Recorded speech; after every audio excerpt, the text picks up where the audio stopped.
Okay, so question number 7, part A of the question here. We need to prove that 2 sine hyperbolic square of a is equal to cos 2a minus 1 using definitions of sine hyperbolic of x as well as cos hyperbolic of x.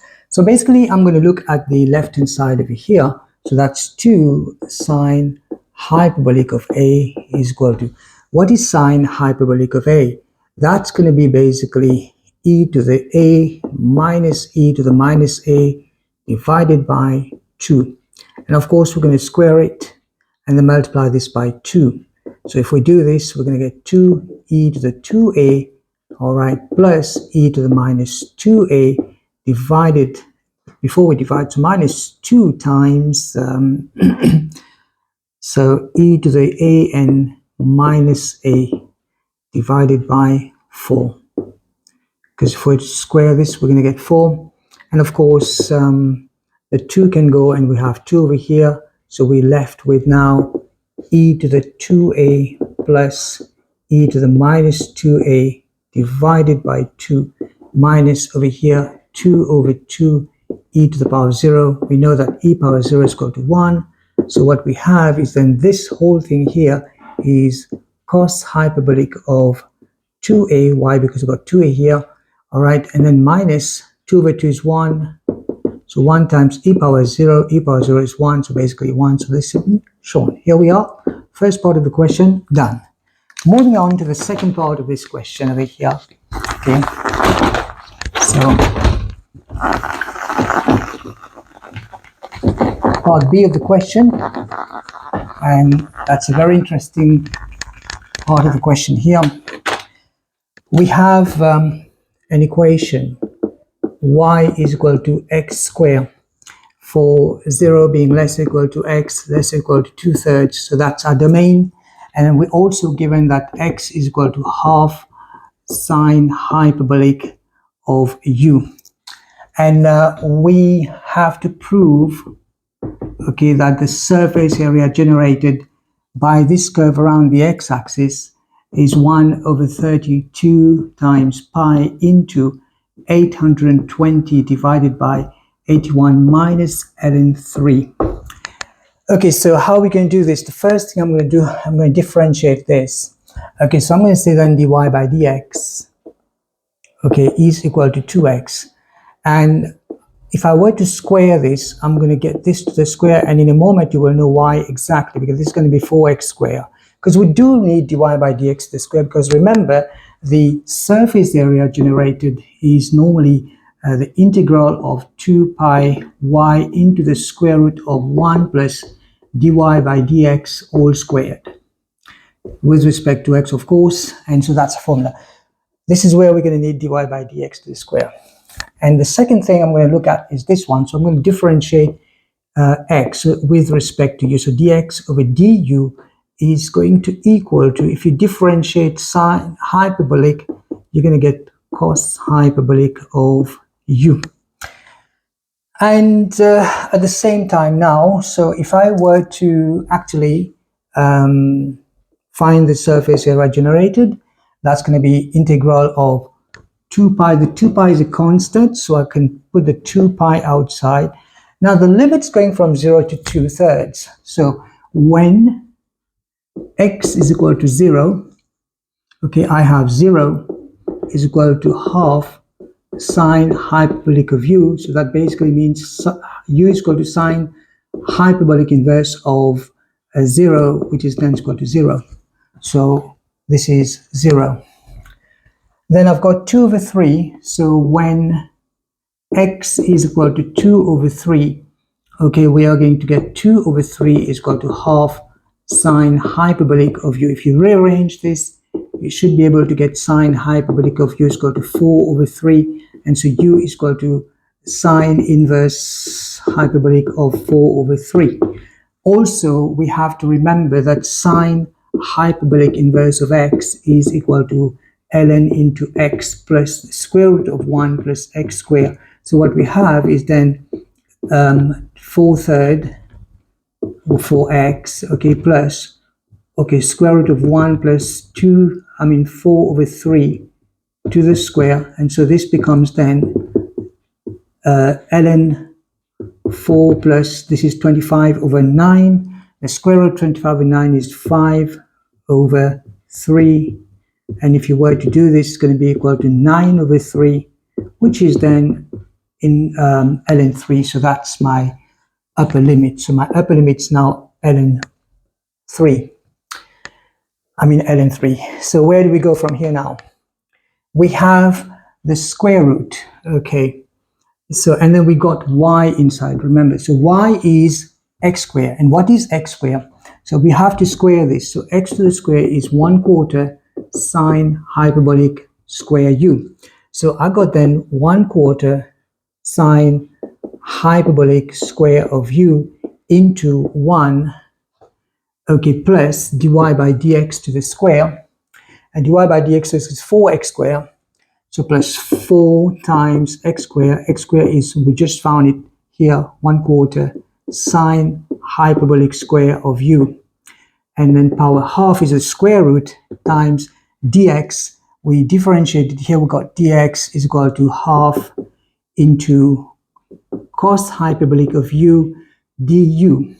Right, so the 2 and the 2 can go out, and I'm left with the 1/4 is going to be pulled out.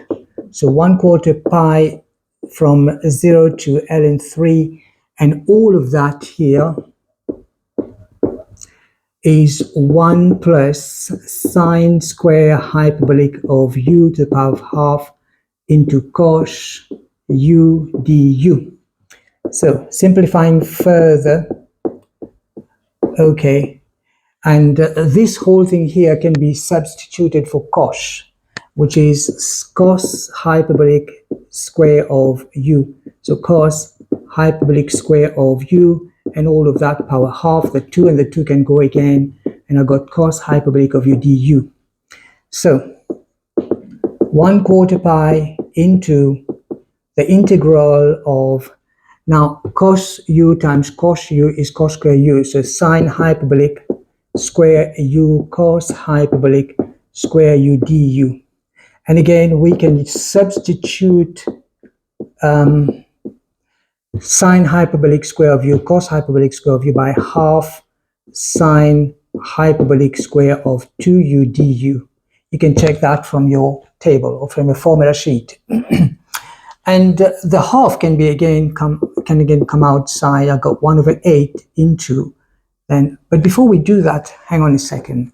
This half, this is square here, it's going to square the whole thing. So we got 1/4, all right, ln 3. So if we square this, it's going to get 1/4. 2 times 2 is 4. So sine square hyperbolic of 2u du.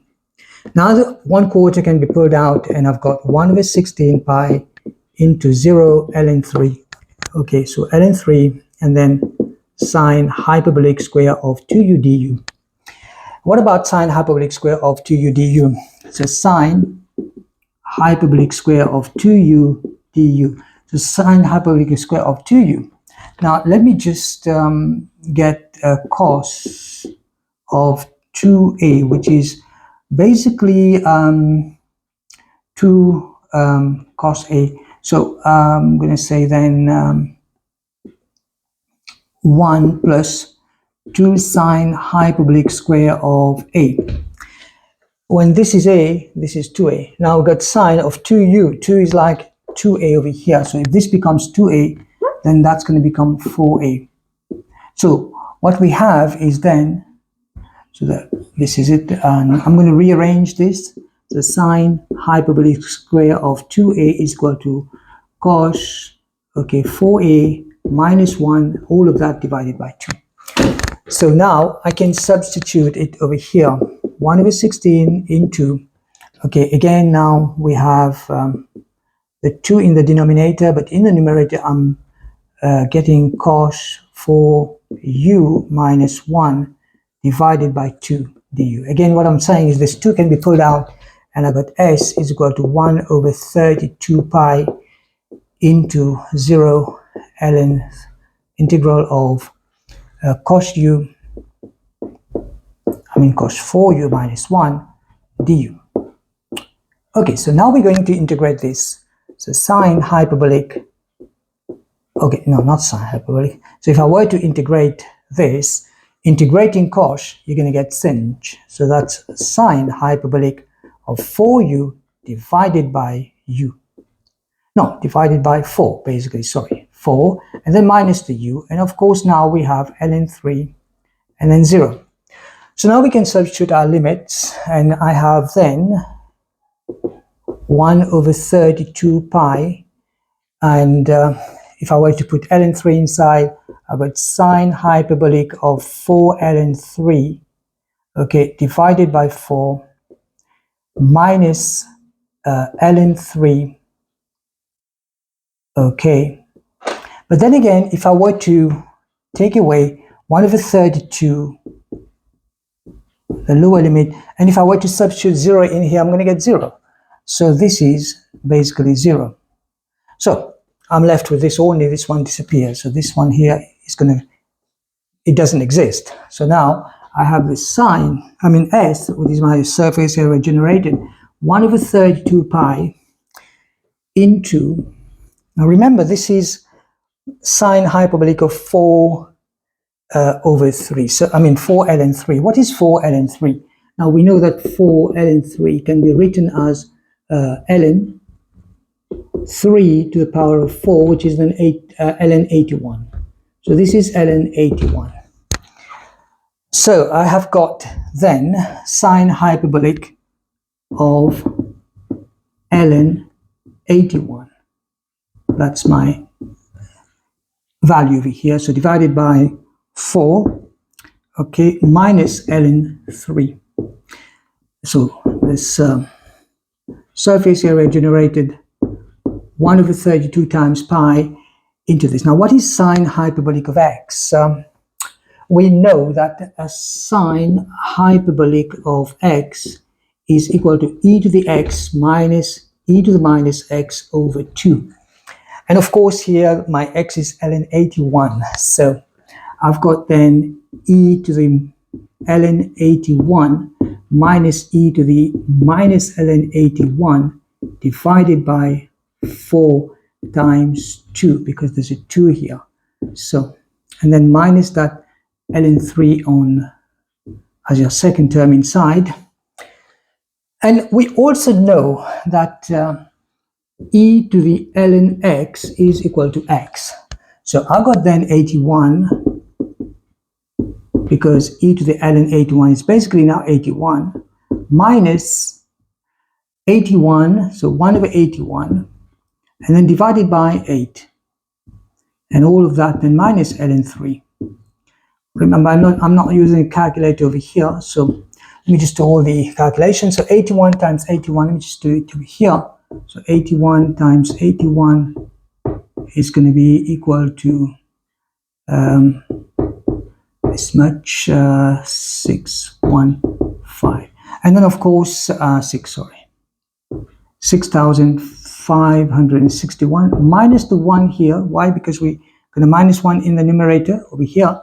And then that's 6560 divided by 81. So you can divide this by, you can divide this by 8, sorry. This minus that divided by 8. Okay, and so we're going to divide this by 8 over here. So 8, and then I'm left with 1, so 2 zeros, so 820. So I got then 820 over 81. So 820 over 81 over here. All right, in brackets, minus ln 3. Now this is my surface area generated. That's the answer basically, when this curve is rotated around the x-axis. And we're told to prove this over here, and it's exactly the same here. I guess you've been able to follow. Take care and thank you for your attention.